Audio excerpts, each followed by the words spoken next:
Hai guys, Assalamualaikum warahmatullahi wabarakatuh. Saya di sini akan menjelaskan materi mengenai teori dan konsep dasar sistem keuangan Islam dan kerangka pendekatan ekonomi moneter Islam.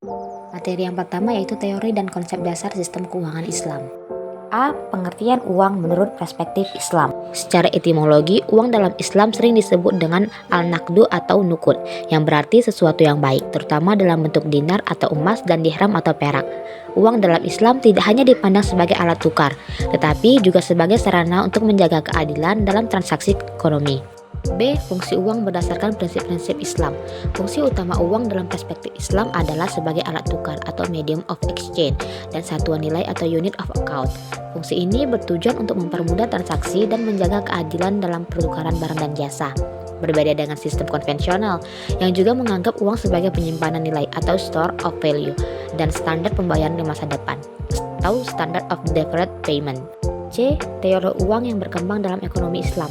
Salah satu teori yang menonjol adalah konsep uang sebagai flow konsep, di mana uang harus terus berputar dalam perekonomian untuk mencegah penimbunan atau hoarding yang dapat merugikan masyarakat secara keseluruhan. D. Konsep keuangan dalam Islam dan penerapannya dalam sistem keuangan modern.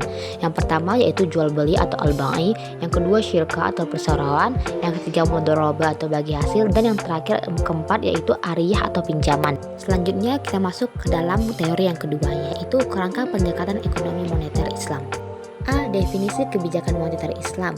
Kebijakan moneter Islam adalah upaya untuk mengatur jumlah uang yang beredar dalam perekonomian guna mencapai tujuan-tujuan ekonomi yang sesuai dengan prinsip-prinsip syariah, seperti keadilan, kesejahteraan, dan stabilitas ekonomi. Tidak seperti kebijakan moneter konvensional yang sering bergantung pada suku bunga yang dilarang dalam Islam. Kebijakan moneter Islam menggunakan instrumen-instrumen yang sesuai dengan hukum syariah, seperti sistem bagi hasil dan larangan riba. B. Kebijakan moneter tanpa bunga. Kebijakan moneter tanpa bunga merupakan pendekatan alternatif yang diusulkan untuk mengelola ekonomi tanpa menggunakan suku bunga sebagai instrumen utama. Beberapa poin utama mengenai kebijakan ini yaitu: 1. Fungsi uang, yang kedua sistem bagi hasil, yang ketiga mobilisasi dana, yang keempat pertumbuhan ekonomi, yang kelima peran pemerintah dan bank sentral, dan yang keenam kesadaran masyarakat. Dalam penerapannya, kebijakan moneter Islam bertujuan untuk menjaga stabilitas harga, meningkatkan pertumbuhan ekonomi, serta menciptakan distribusi kaya yang lebih adil. Meskipun menghadapi berbagai tantangan, sistem ini menawarkan solusi untuk mengatasi ketidakseimbangan ekonomi yang sering terjadi dalam sistem konvensional akibat praktik bunga dan spekulasi. Sekian dari saya, terima kasih. Assalamualaikum warahmatullahi wabarakatuh.